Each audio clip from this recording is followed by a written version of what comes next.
Bem-vindos ao Gente que Fala, sempre ao vivo, de meio-dia a 1 pela Rádio Trianon, AM 740 São Paulo, Rádio Universal, AM 810 Santos. Estamos transmitindo direto do estúdio da Rádio Trianon, através da nossa fanpage, Facebook/programa Gente que Fala. Já ouviu falar em fanpage?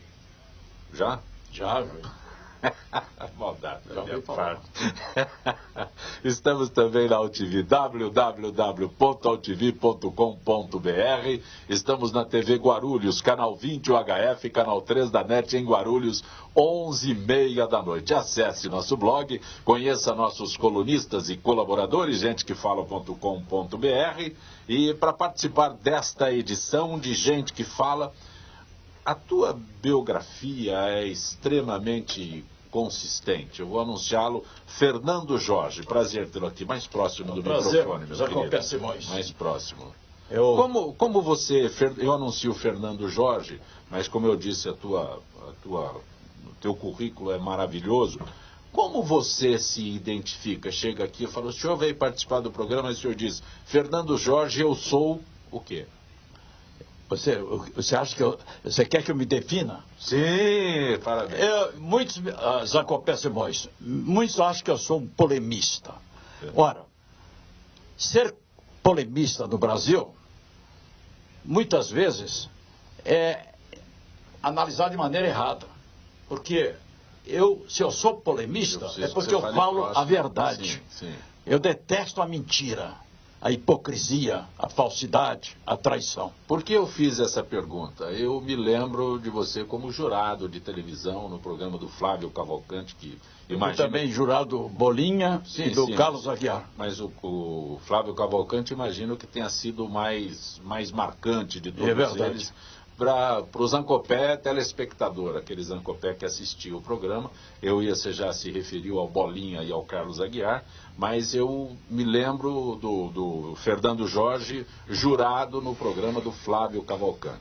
Mas quando eu digo que o teu currículo é muito intenso, jornalista, escritor, quantos títulos?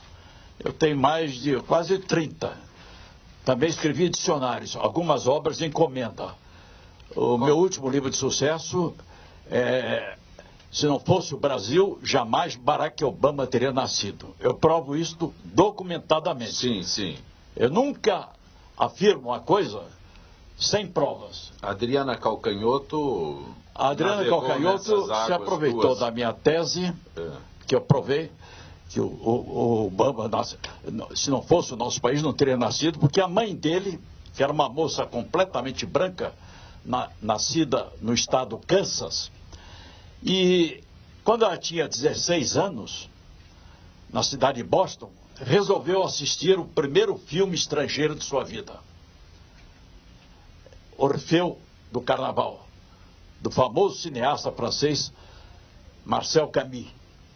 Filme que foi premiado com a Palma de Ouro em Cannes e com o Oscar lá em Hollywood, de melhor filme estrangeiro. A mãe do Obama assistiu esse filme quando ela tinha 16 anos, naquela cidade onde estava estudando e trabalhando, e saiu do cinema deslumbrada. O filme é só com atores negros, o ator é brasileiro, só tem uma americana que faz o papel de Eurídice, Marpé Sadal, uma coisa assim. E o Breno Melo, que era jogador do mais famoso clube de futebol lá do Rio Grande do Sul, que fez o papel de Orfeu. É uma transposição do mito grego para uma favela carioca durante os 3 dias de carnaval. A história é muito bonita. O filme é situado no Rio de Janeiro, numa favela carioca. O filme é muito bonito, mereceu o prêmio. A mãe do Obama, repito, uma moça completamente branca, nascida num estado racista dos Estados Unidos, onde havia muito preconceito de raça contra os negros, ela saiu do cinema deslumbrada e dizia para todo mundo: ah, meu Deus, eu nunca vi coisa mais linda da minha vida. Que coisa linda. Ela ficou apaixonada pelo filme. 1 ou 2 anos depois, ela foi para o Havaí, que é onde nasceu o Obama. Sim. Já era um estado americano. E na Universidade do Havaí, ela ficou conhecendo um rapaz negro nascido no Quênia, chamado Barack Obama também. O mesmo nome do pai. E ela se apaixonou por ele. Entregou-se a ele e dessa união nasceu o atual presidente dos Estados Unidos, que vai deixar o cargo agora. Em fim de mandato em janeiro. Eu descobri uma coisa, modéstia à parte, sensacional, meu caro Zancopé Simões. Eu descobri que o que fez o papel de Orfeu no filme, o Breno Melo, jogador do Renner de Porto Alegre, parecia irmão gêmeo do pai do Obama. Parecia irmão gêmeo. E mas que coisa estranha, Aí, quando o Obama estava com 20 anos, lá no seu apartamento em Nova York, ao lado da mãe, ela viu no jornal daquela cidade que o filme Orfeu Negro ia ser novamente apresentado. O Obama nunca tinha visto o filho dela. Então ela convidou o filho, juntamente com uma irmã dele, para assistir o filme. Os três tomaram um táxi e foram para ver o filme. No meio do filme, o Obama sentiu vontade de ir embora o filme fosse interessante, porque ele já estava metido na política, cheio de compromissos. Mas quando olhou para a cara da mãe, iluminada pelo brilho azul da tela, desistiu, porque ela estava em êxtase, deslumbrada. Aí ele comenta no seu livro Memórias, que eu li. Aí que eu pude compreender porque minha mãe foi para o Havaí, uma região exótica, e lá, na Universidade do Havaí, se entregou ao meu pai. Agora que eu pude compreender. E ela... Então, a tese que eu defendo é o seguinte, porque o filme Orfeu Negro é baseado numa peça do poeta brasileiro Vinícius Moraes, apresentada no Teatro Municipal do Rio de Janeiro, em 1965, por aí. O filme foi realizado 3 anos depois, baseado nessa peça. E o que a Adriana Calcanhoto tem a ver com o teu livro? Mas só para concluir. Então, a minha tese do livro é esta. Se não fosse o Brasil, jamais Barack Obama teria nascido, porque o filme que apaixonou...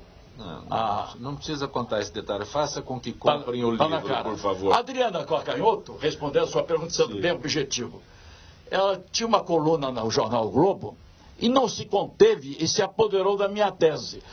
É por isso que vários professores colocaram na internet, após terem meu livro, que foi adotado como material de pesquisa das suas escolas, apelidaram-na de Adriana Calca em Outro.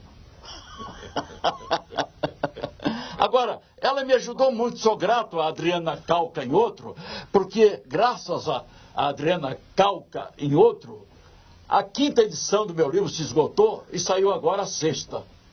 E esse livro te levaria à Academia Brasileira de Letras? Não, esse livro aqui eu escrevi, Academia do Fardão e da Confusão, meu caro. Estou perguntando do Barack Obama te levaria... Meu caro Zancopé Simões, eu escrevi esse livro para apresentar pela primeira vez no Brasil a verdadeira história da Academia Brasileira de Letras. E eu quero aqui corrigir um erro que... volta e meia aparecem na mídia, nos meios de comunicação, no rádio, na imprensa, nos jornais. Machado de Assis não foi o fundador da Academia Brasileira de Letras. Mas ele quem fundou todo mundo pensa que foi o Machado de Assis, porque usam essa expressão, a casa de Machado de Assis. Machado de Assis foi o seu primeiro presidente. Quem fundou a Academia Brasileira de Letras, a Academia da Confusão e da Traição, aliás, eu devia ter dado esse título, seria mais apropriado para a minha obra, Academia da Traição, da Confusão e da Traição. Foi o jornalista Lúcio de Mendonça, com a colaboração de outro jornalista famoso da época, chamado Medeiros e Albuquerque. Machado de Assis, falecido em 1908, Ele foi o primeiro presidente da academia. Isso aqui é um erro tão comum como chamar Alibaba de ladrão. O Sarney, Alibaba não era ladrão. O Sarney sempre enfatizou que Machado de Assis foi o fundador da academia. Eu já mostrei esse erro aí. Sim, eu mostrei. sim. Ele mostrou uma profunda ignorância. Mostrou-se apedeuta. Apedeuta é a pessoa que não tem conhecimentos. E o Sarney é um escritor mediocríssimo. Ele é autor de um poema chamado Marimbondos de Fogo, que eu apelidei de Moribundos de Fogo, porque ele transformou, quando era presidente da República, todos nós brasileiros em moribundos de fogo, porque a inflação foi a 82%. E ele compara nesse poema, viu? Sim. As estrelas à vaca. Ele tem um poema, não é? Onde ele... E as estrelas... Se as estrelas são vacas, como ele afirma no seu poema, não é? Marimbondos de fogo. Então, eu sugeri que os astronautas levem uma grande quantidade de capim para o espaço, para que essas vacas, que são as estrelas, possam ficar bem alimentadas e produzir muito leite. Mas, Fernando Jorge, você foi esmiuçar até o cardápio da academia. Mas eu pesquisei durante 8 anos. Tudo, ninguém pode me desmentir. Sim. Tudo aqui está rigorosamente documentado. Quais os erros que Agora, você se um dia eu me candidatar, Zancopé Simões, se um dia eu me candidatar à Academia Brasileira de Letras, Zancopé Simões, hein? Com todos esses títulos que você tem, você é um interne candidato. numa clínica psiquiátrica, Com todos que eu estaria esses de miolo mole, gagá, com debilidade mental. Com todos os títulos que você tem, você é um candidato natural a uma vaga na Academia Brasileira de Letras. Você está ao lado do Paulo Coelho? Paulo Coelho, você tem um artigo que você... O vigarista Paulo Coelho, como isso, o vigarista? É o autor brasileiro mais lido no mundo, mais... como é que é? Líder de vendas no mundo. Zancopé Simões, você sabe por que o Paulo Coelho se tornou o escritor mais lido do Brasil e no mundo inteiro? O escritor brasileiro... Seria o escritor brasileiro mais lido no mundo? É o seguinte... Os leitores do Paulo Coelho, a maioria deles são primários. Não adianta, são primários. O que fornece o senso crítico, a capacidade de avaliação, de discernimento, é a cultura, o conhecimento. A pessoa que não tem cultura é como um garimpeiro que joga a bateia do rio. Em vez de ficar com a pepita de ouro, fica com um cascalho. Compreende? Então, o Paulo Coelho é um vigarista, já o convidei várias vezes para me processar. Senhor Paulo Coelho, me processe. Desse artigo aqui que você está endereçando, já saiu em 40 jornais de São Paulo e 60 do Brasil inteiro. O vigarista Paulo Coelho. Por que eu afirmei isto?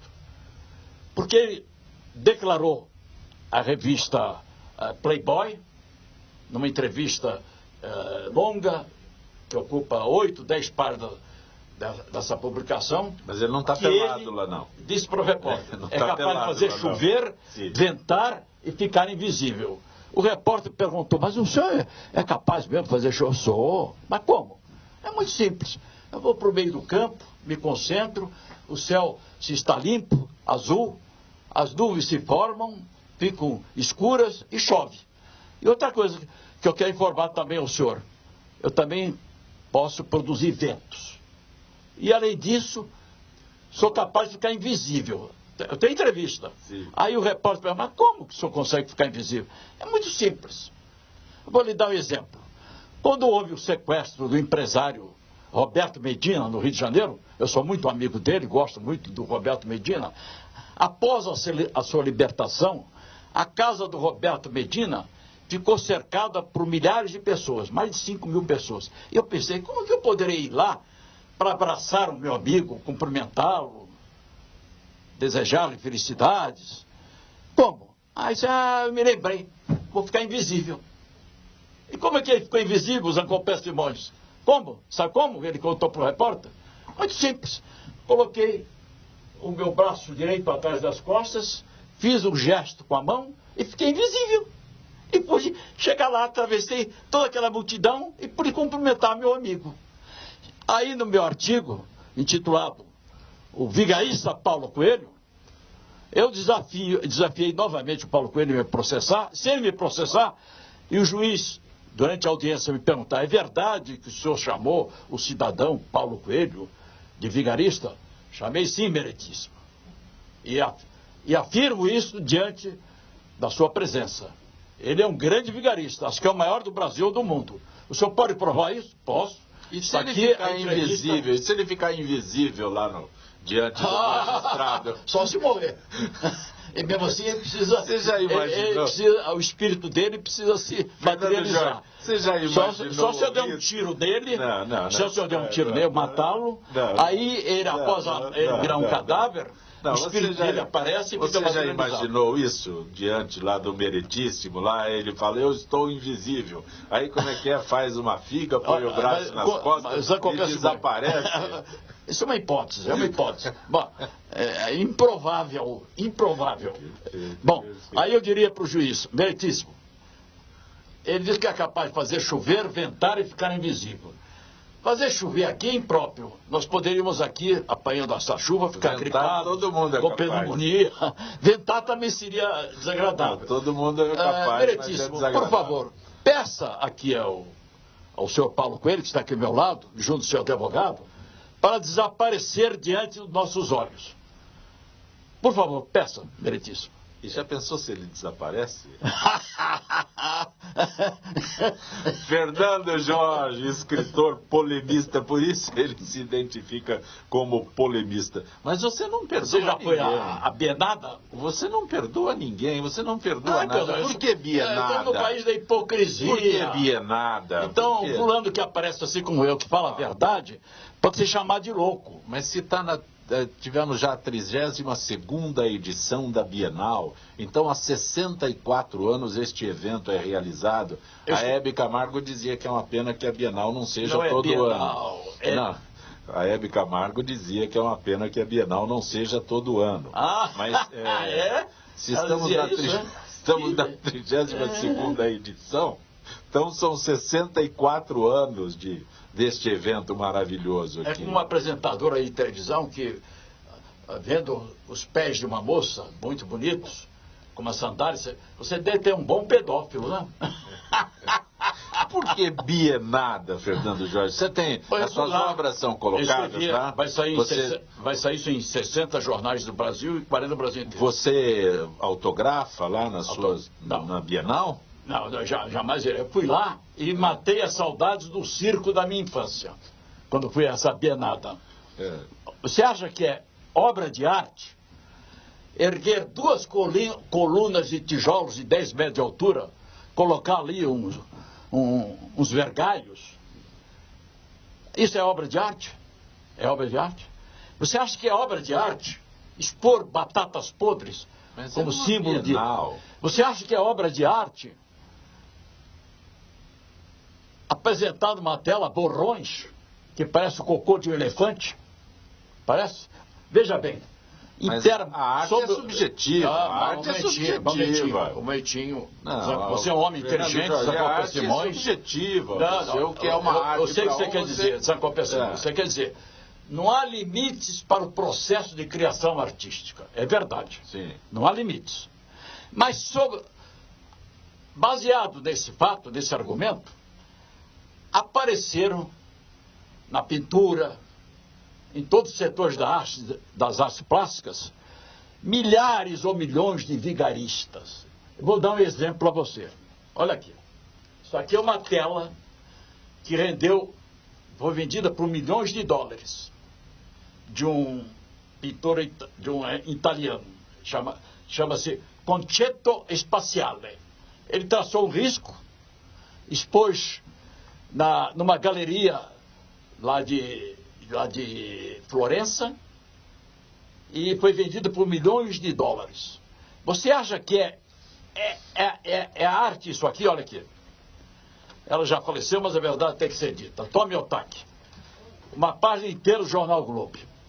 Ela estava com 101 anos. Nunca desejei mal a ela, nada disso. Queria até que ela vivesse mais.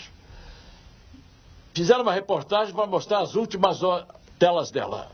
Uma tela completamente vermelha, outra completamente azul. Você acha que isso é obra de arte?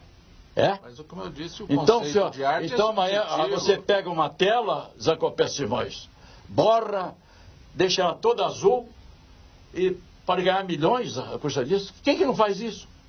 Mas qualquer criança pode fazer isso. Havia um político famosíssimo. Olha aqui. Havia um político famosíssimo, vou me abster de citar o nome dele, que ele dizia para mim: Zancopé, eu pego todas as tintas, ponho as telas e vou borrando o verde, depois o vermelho, aí assino, pagam fábulas por aquela... Você não conhece o caso de Sir Walter Manning, sabe o que ele fez lá em Londres?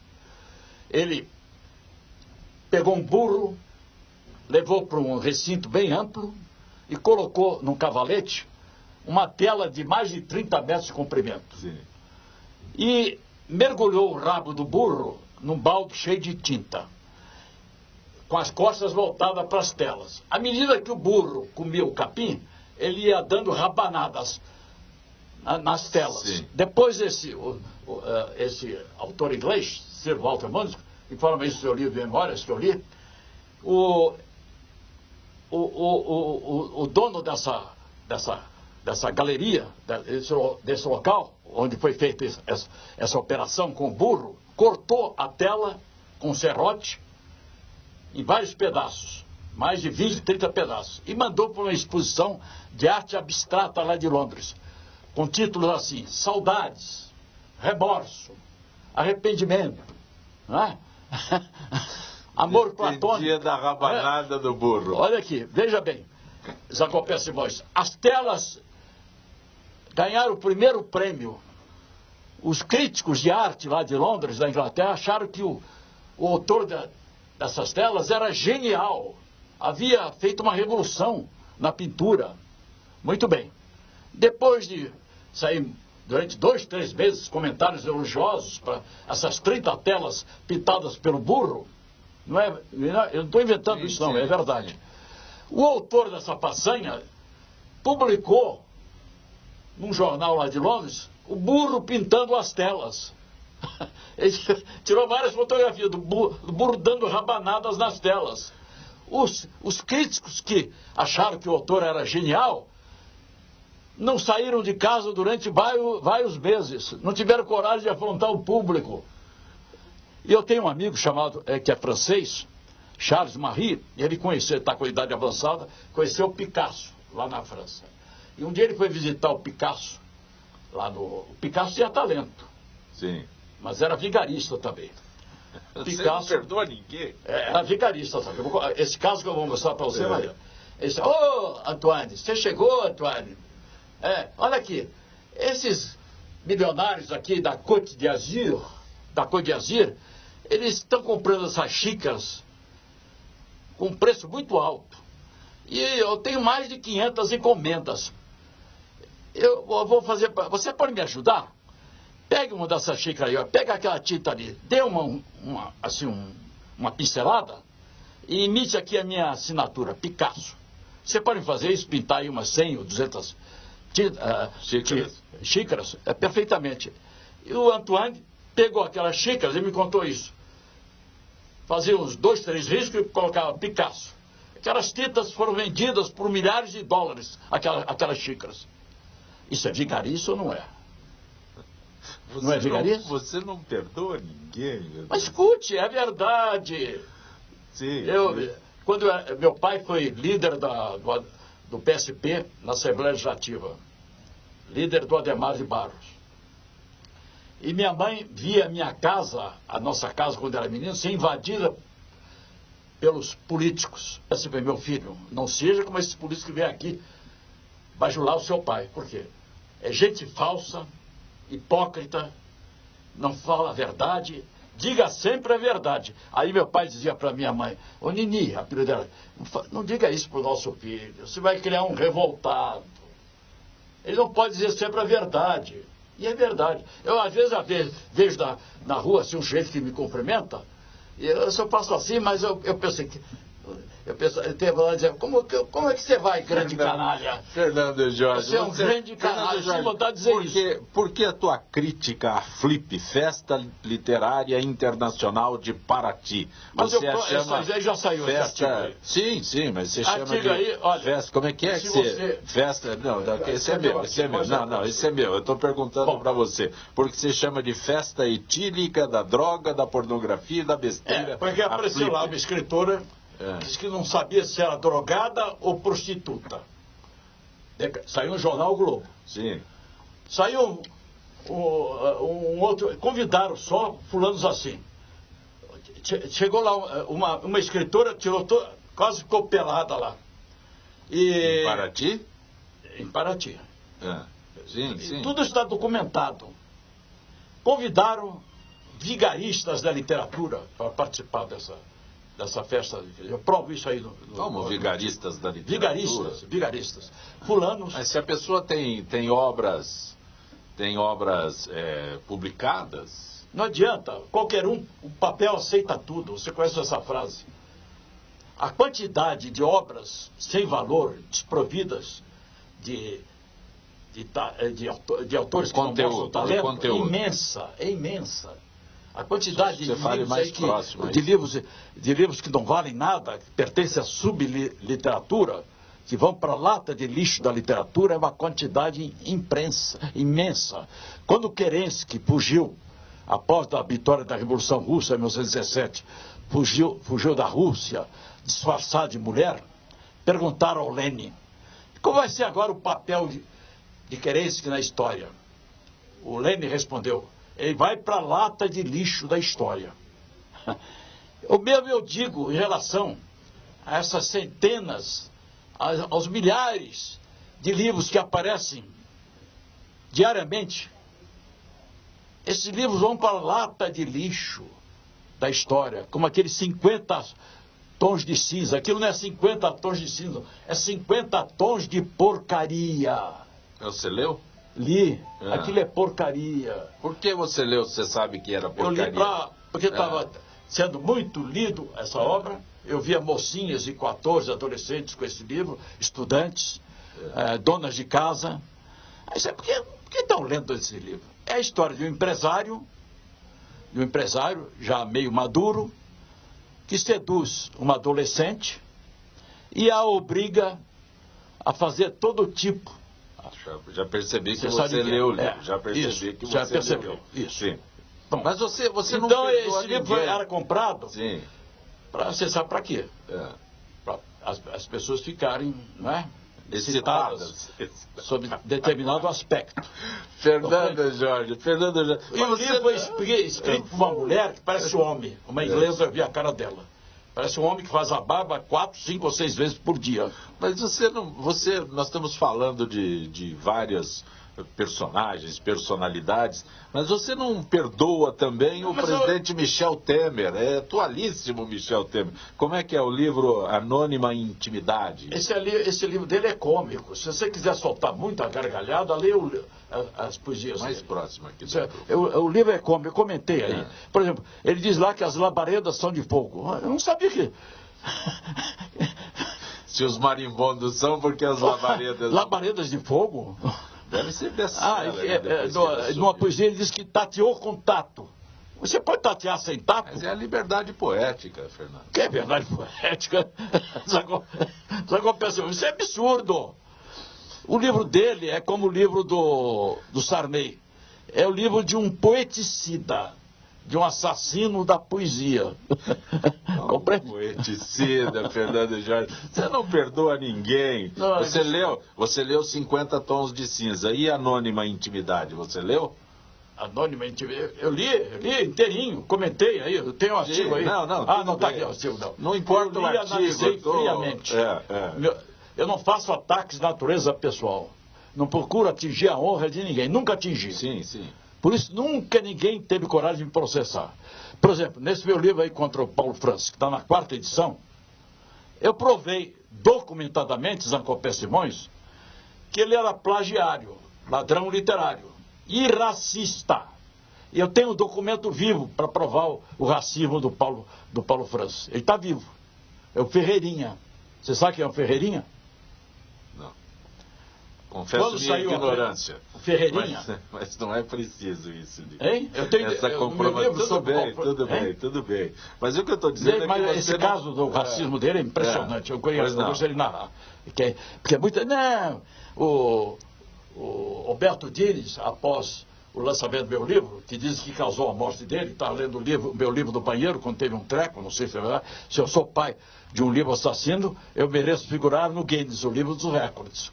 O pai do... Bem, quando saiu a primeira edição do meu livro, Vida e Obra do Plagiário Paulo Francis, o mergulho da ignorância no poço da estupidez, no qual eu provei que ele era racista, plagiário, plagiava frases de Machado de Assis, Oscar Wilde, de Einstein. Eu provei isso documentadamente. O Jornal do Brasil, um dos maiores jornais desse país, quis me entrevistar e pediram para eu ir à sucursal do jornal, aí no Conjunto Nacional. Eu fui lá. Está lá um grupo de repórteres para me entrevistar, as Acontece Voz. Aí disseram para mim, os repórteres, queremos apresentar ao senhor um grande admirador do Paulo Francis. Eu disse, não façam isso. Não, mas ele não é educado, não façam isso. Meu livro é contra o Paulo Francis. Ele vai querer me agredir. Eu não sou metido a valentão, mas vai ser uma coisa muito desagradável. Não façam isso. Não. Eu fiquei inquieto. Aí chamaram o fulano. Olha, esse aqui é o autor desse livro contra o Paulo Francis. É o Ferreirinha. Era um homem atarracado. É um homem, aliás, está vivo. De cor. Aí ele perguntou assim para mim, o senhor escreveu esse livro contra o Paulo Francis? Escrevi. Eu quero cumprimentar o senhor. E apertou minha mão. Mas o senhor não odeia o Paulo, o senhor não ama o Paulo Francis? Os repórteres aqui me disseram que o senhor, ele é seu ídolo, o senhor adora o Paulo Francis. Não, eu odeio o Paulo Francis. Mas por que eu odeio? Eu vou explicar para o senhor. Eu era motorista da Folha de São Paulo. O Paulo Francis morava em Nova York. Era correspondente da Folha lá em Nova York. Mas ele vinha periodicamente a São Paulo. Um dia, o meu chefe da garagem lá da Folha de São Paulo, estou contando um fato aí que ninguém conhece, hein? É um fato sensacional, que não pode ser desmentido. E eu tenho o documento vivo. Me chamou e disse, olha, o Paulo Francis vai chegar amanhã de Nova York e vai ficar instalado num apartamento aí perto da Folha, aí na Barão de Limeira. Ele vai ficar 15 dias aqui. Você o sirva. Leve-o aonde ele quiser. A restaurantes, a livrarias, onde ele quiser. E amanhã mesmo, você vá buscá-lo no apartamento dele lá, que ele vai sair às 10 horas. Está aqui o endereço. Aí o Ferreirinha disse assim para mim. No dia seguinte eu fui lá. A porta do apartamento dele estava aberta. Quando ele me viu, soltou essas palavras. Você já chegou, meu escravo? Eu disse, escravo? É, você é meu escravo. Por que sou seu escravo? Você é preto, nordestino, pertence a uma raça inferior que só serve para servir a nós, os brancos. Mas ele pode ter dito assim isso em tom de ironia. Não foi em tom de ironia. Calma, espera aí. Não é tom de ironia, não. Olha o que aconteceu. Pode procurar defender o Francis. Bom, fica tranquilo.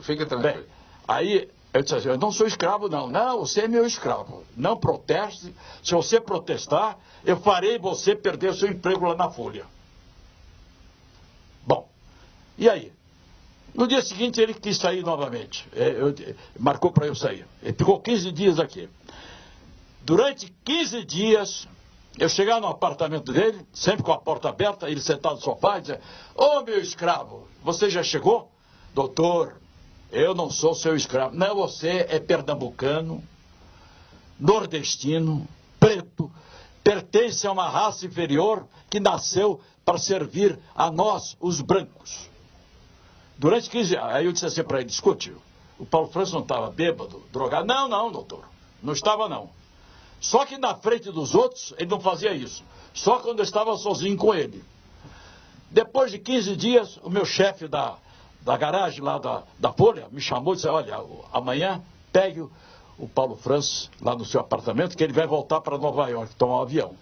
Vá na hora exata, senão ele pode perder o voo. Aí eu disse para o meu chefe, não vou mais, eu não vou. Porque ele não para de me humilhar, de me chamar de escravo, que eu nasci para servir, porque eu sou negro, pertenço a uma raça inferior, sou nordestino, pernambucano. Não, você tem que ir, eu não vou, mas você é obrigado a ser funcionário daqui, da garagem da Folha. A Folha não pode me desmentir isso. É a pura verdade. Bem, ele está vivo, eu coloquei o endereço dele no jornal. No dia seguinte, doutor, eu cheguei lá. Assim que cheguei, sempre com a porta aberta, ô meu escravo, você demorou, hein, escravo? Tá preocupado aí, escravo. Pega aí as minhas sacolas. Eram 15 ou 16 sacolas que estavam no chão ali. Pega aí para você levar, escravo. Aí eu disse que o Ferreirinha disse assim para ele, olha, hoje eu não estou bom com a cabeça, não. A minha cabeça está ruim hoje, por causa do calor. É melhor o senhor parar. Hoje o senhor pare com isso que eu estou com a cabeça quente. Vou repetir, você é meu escravo, é negro, pertence a uma raça inferior, e se você continuar a protestar, farei você perder o emprego. Ah, é? Aí sabe o que ele fez? Eu não posso repetir aqui o que ele disse. Mandou o Franço para aquele lugar. Um lugar que... Sim, mas perdeu o emprego? Não perdeu. Não perdeu o emprego, não. E fez mais.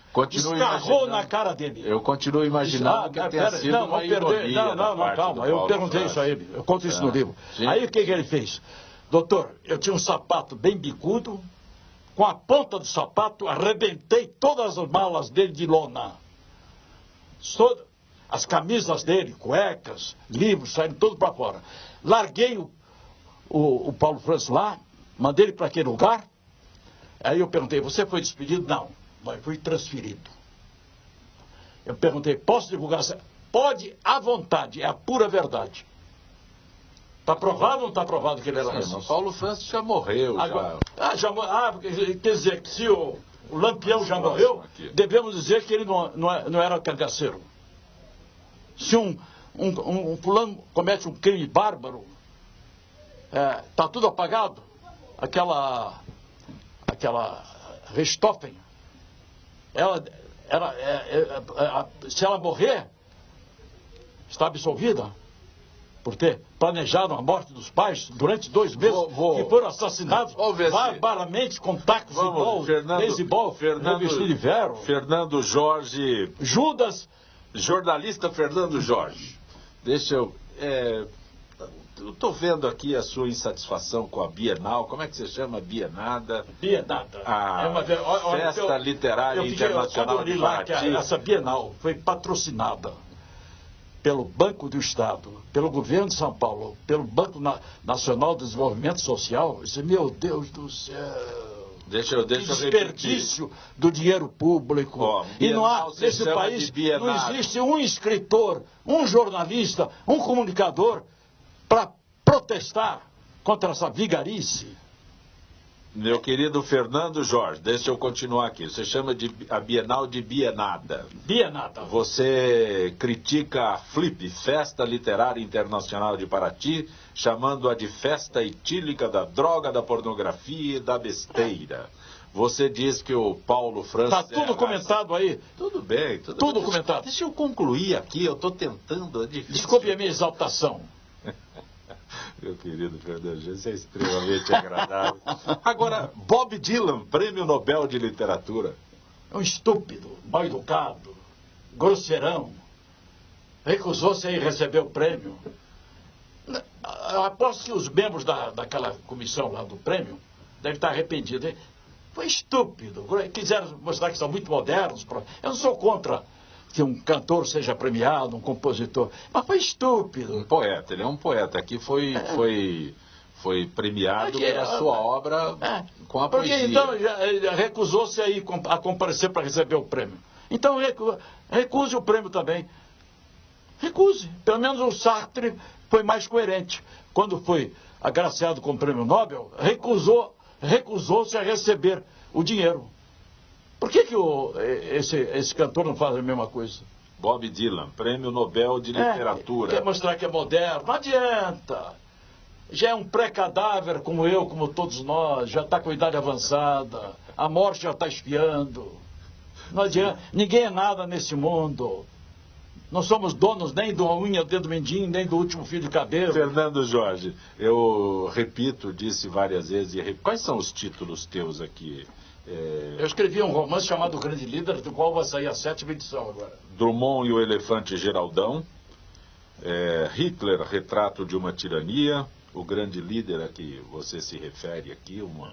Quer que eu conte para você um episódio muito curioso? Porque eu fui amigo íntimo do Drummond. Não, calma. Se não fosse o Brasil, jamais Barack Obama teria nascido. Não é um título muito longo para um livro, não. Cale a boca, jornalista. Esse livro vai ser lançado nos Estados Unidos. Já foi traduzido. O Barack Obama, se não fosse o Brasil, jamais Barack Obama. Já foi traduzido para o inglês. Já foi traduzido para o inglês. Tem um livro sobre Hitler também, sim, na 9ª Hitler, edição. O Retrato de uma Tirania. Isso. Né? Quantos títulos? Repete para mim aqui. Eu acho que eu tenho mais de 20. 20 títulos. A minha última entrevista sobre um dos meus livros foi para o Jô Soares. Sim, Ele me entrevistou pela 2ª vez num programa dele. Sim. Aliás, o Jô Soares, na minha opinião, devia largar logo a Globo. Ele está sendo humilhado. Sim, vai ser... Cortaram quase 1 hora do programa dele. Eles vão cortá-lo totalmente já nesse mas foi uma humilhação. 2017 ele não Eu volta mandei mais. uma carta para ele dizendo para ele largar a Globo. Eu quero registrar aqui As Lutas, a Glória e o Martírio de Silvio Santos. De Santos Dumont. Desculpa, o Martírio é outro. O Martírio do Silvio Santos é o nosso. Mas As Lutas, a Glória e o Martírio de Santos Dumont, eu entendo aqui, isso é minha modesta opinião, que é o livro mais consistente sobre Santos Dumont, e há a possibilidade de um filme. Aonde... Não, já assinei o contrato. Sim, mas e o filme? Cadê o filme? Um diretor americano, ele está reunindo capital. Já conseguiu reunir, parece que 8 ou 10 milhões de dólares. O filme vai ser baseado nessa minha biografia, da qual vai sair agora a 7ª edição. Eu provo no livro, documentadamente, de maneira irrefutável, com auxílio de historiadores da aeronáutica norte-americanos, inclusive um tal Taylor, que o Santos Dumont realmente é o inventor do aparelho mais pesado que o ar, com o avião 14 bis, que ganhou espaço no campo de Bagatelle, em Paris, no ano de 1906, diante de uma multidão superior a mais de 1000 pessoas e diante de toda a diretoria do Aeroclube da França reunida. Ao passo que o aparelho dos irmãos Wright, que eram fabricantes de bicicleta, só conseguia ganhar o espaço com auxílio de uma catapulta. Precisava de um estilingue para jogar no... Era a mesma coisa que colocar uma pedra no estilingue e puxar. Sim. O aparelho deles, que a rigor era um planador, precisava percorrer uma distância de 100 metros com auxílio dessa catapulta para o aparelho ganhar o espaço. Em 1907, quando os irmãos Wright foram convidados pelo Aeroclube da França para apresentar os seus voos na capital francesa, o avião deles só conseguia ganhar o espaço com auxílio dessa catapulta. É por isso que um famoso jornalista francês daquela época publicou no seu periódico esta frase, comentando o voo dos irmãos Wright. Eles efetuaram uns 4 ou 5 voos. Desta maneira, até um elefante voaria. Fernando Jorge, quanto tempo você pesquisa para... Para escrever o livro sobre Santos Dumont, eu pesquisei uns 8 anos. Mandei via documentação da França. Você faz pesquisa simultânea? Eu pesquisei durante 8 anos e escrevi. Você vai fazendo as obras simultaneamente? Você não... Eu sigo... essa frase eu citei para o Jô Soares, na última vez que ele me entrevistou. A obra que não tiver a colaboração do tempo, Zancopé Simões, não resistirá à ação do próprio tempo.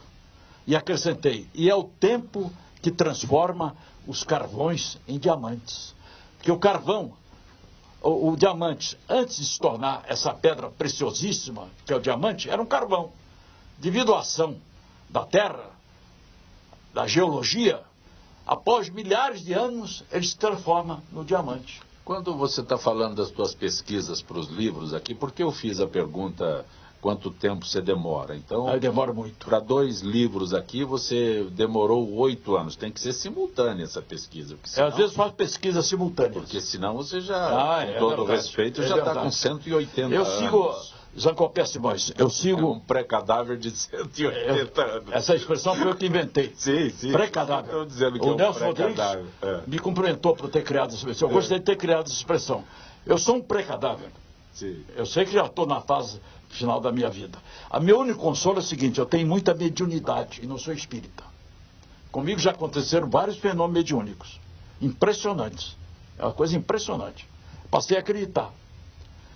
Então, eu como escritor, biógrafo, historiador, pesquisador, eu procuro seguir sempre esse conselho que está contido numa frase do grande historiador francês Pistel de Coulanges, autor de uma obra clássica intitulada La Cité Antique, a cidade antiga, na qual ele evoca a civilização greco-romana.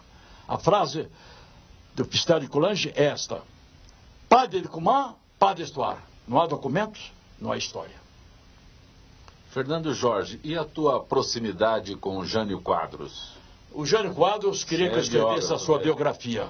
Eu frequentava a casa dele, situada na rua 9 de Julho, em frente à Chácara Flora, perto da minha casa. Ele costumava telefonar para mim de manhã cedo, aos sábados, dizia assim: Fernandinho, socorra-me, estou morrendo. Muitas vezes eu acreditava que ele estava doente. O que foi, presidente? O senhor está gripado? Estou morrendo. Mas morrendo de quê? O que foi, presidente? Estou morrendo de tédio. Não aguento mais. Esses crônicos invadem o meu tugúrio, o meu sacrossanto lar, gente que nunca os vi mais gordos ou mais magros, para tirarem fotografias ao meu lado. Há pouco tempo apareceu um candidato a prefeito de uma cidade do interior, a Eloá, muito gentil, serviu um cafezinho para ele. E sabe o que ele se atreveu ainda a dizer? Tomando o cafezinho: Dona Eloá, a senhora não tem aqui uns bolinhos aí para acompanhar esse cafezinho? Bom, mas por que você não escreveu o Jânio Quadros uma vez me revelou uma coisa que pouca gente sabe. Um dia eu estava tomando vinho espanhol, às 5 horas da tarde, à beira da piscina na casa dele, e ele tomando uísque, no dia de verão, assim, ele se voltou para mim e disse assim: meu amigo, eu creio que foi uma felicidade para o Brasil que eu não tivesse continuado como presidente da República. Aí eu fiquei espantado e disse assim para ele: mas por que o senhor está dizendo isso, presidente? Eu creio que foi mesmo uma felicidade. Por quê? Que eu tensionava mandar invadir as Guianas. Mas como assim, presidente? Porque eu cheguei à conclusão, há muito tempo, desde a época em que estudei na Faculdade de Direito lá de São Francisco, que aquela região das 3 Guianas, da Guiana inglesa, Guiana holandesa e Guiana francesa, pertence a nós brasileiros do ponto de vista histórico, geográfico e estratégico. Eu fiquei assim, com a boca aberta. Mas, presidente, é mesmo?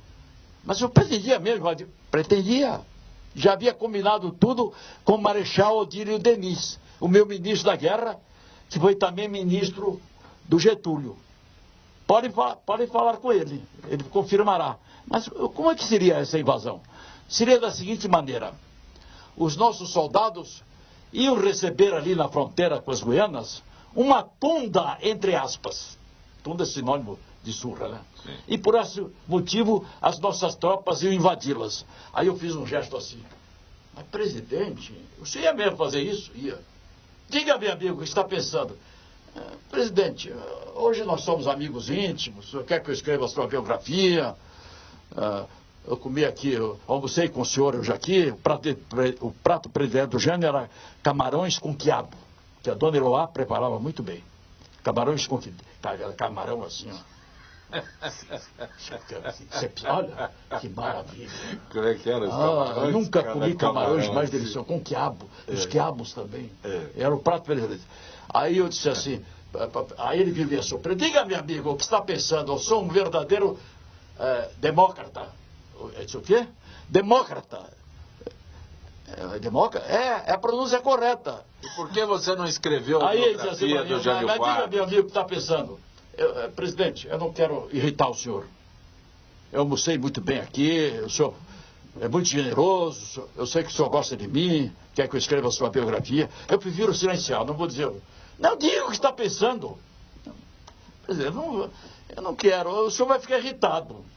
Eu não gosto de mentir, eu sou franco. Eu detesto a hipocrisia. Mas diga o que está pensando, meu amigo. Eu sou um demócrata. Demócrata. Olha, posso ser franco com o senhor não vai ficar irritado? Diga! Olha, se o senhor mandasse invadir as Guianas, o senhor, desculpe a franqueza, o senhor ia arrumar uma encrenca dos diabos para o nosso país.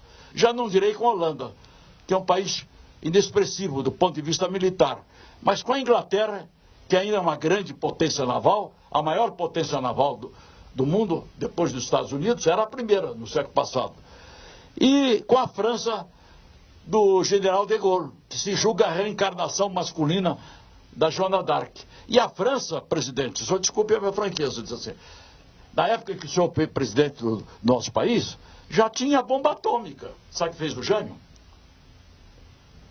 Bebeu um gole de uísque e assim, tranquilamente, mansamente, respondeu, mas é por isto, meu amigo, que eu acho que foi uma felicidade para o Brasil que eu não tivesse continuado como presidente da República. Você não me respondeu. Por que você não escreveu a biografia do Jânio Quadros? Porque eu disse para ele, a mesma coisa, o Juscelino também me convidou para escrever. Eu disse assim, presidente, eu não posso já escrever a sua biografia, porque eu estou concluindo o segundo volume da minha biografia do Getúlio Vargas. Getúlio Vargas, Seu Tempo, um retrato com luz e sombra. Assim que eu terminar, eu escreverei a sua biografia. Mas quem se incumbiu de escrever a biografia dele, um rapaz muito inteligente que é meu amigo, Paulo Schmidt, já publicou o primeiro volume, com um prefácio meu de 8 páginas. Um prefácio de 8 páginas? Um prefácio meu de 8 páginas. É a tua própria obra? Não, não é claro. A obra dele tem mais de 500 páginas. Fazer um prefácio de 8 páginas? Você pode escrever muitos, mas com uma condição. Sim.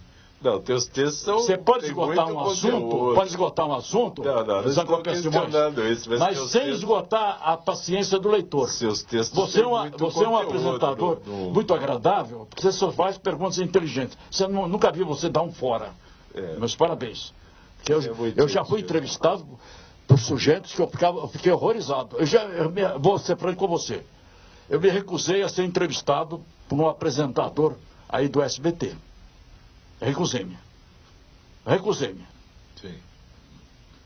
Por um motivo, mais ou menos, você deve saber por quê. Recusei. Disse, vamos mandar a viatura. Não quero. Não quero. Aí disse, e quantos minutos que eu posso falar? Uns 6 é pouco. Tem que falar no mínimo 10. Exigir 10 minutos. Aí não teve... eu não sou robô. Você me convida para um programa, eu não vou... Não. Eu quero mostrar o que eu sou.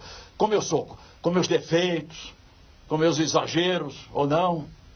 Estou pouco ligando se me acham simpático ou antipático. Uma vez no programa do Flávio, um fulano lá que me detestava dizia assim para mim, o senhor é feio, Aí eu me voltei para o Flávio e disse assim, senhor Flávio Cavalcante, eu não sabia que estou participando de um concurso de beleza. Será que eu devo arranhar minhas calças e exibir o meu bumbum? Fernando Jorge, você é extremamente agradável. Tivemos aqui este bate-papo maravilhoso. Com suas ordens. Eu escrevi esse livro devido à minha revolta. Líder. Esse é um romance. Vai sair agora a 7ª edição. Fernando Jorge, o grande líder. Eu coloquei no livro... A Academia do Fardão e da Confusão. Onde eu encontro esses livros aqui? Drummond e o Elefante Geraldão. Eu fui funcionário da Assembleia durante quase mais de 30 anos. Eu prestei concurso lá e fui nomeado chefe da divisão técnica biblioteca da Assembleia. Depois fui nomeado diretor da biblioteca. Me aposentei nesse cargo. E eu, como eu disse... Os deputados procuravam muito a biblioteca da Assembleia? Quando o Jô Soares me entrevistou agora pela segunda vez, ele perguntou isso. Eu disse, não, os deputados brasileiros parece que sofrem de bibliofobia culta. O político brasileiro, praticamente com raras exceções, só entra nas livrarias nos dias de chuva. para não apanhar gripe, resfriados ou pneumonia. Fernando Jorge, é extremamente agradável tê-lo aqui. Nós não temos tempo para continuar. Então eu escrevi esse livro por causa disso. Encontro nas livrarias, tem algum site que eu possa... Esse livro está quase esgotado. Tem um site que eu possa fazer uma... Eu não li no site, eu tenho uma grande quantidade de visitantes aí. Eu não sou um homem muito prático, eu sou meio abstrato. Meu site está aqui embaixo. www.fernandojorge.com, né? E aqui, esse é o seu, ok? Meu site tem um rapaz que cuida disso, que eu não sei lidar com isso. Mas tudo bem. Fernando, agradabilíssima a tua presença aqui, agradeço. Zé Simões, para mim foi uma honra. Em 2017 possamos reeditar outros encontros. Sucesso, parabéns, mais sucesso ainda pelo teu trabalho, tua obra. Agradeço tua gentileza. Eu quero agradecer também a Zenilda e ao Fausto Camunha pela gentileza de terem me convidado. Espero não ter decepcionado aí. De maneira alguma.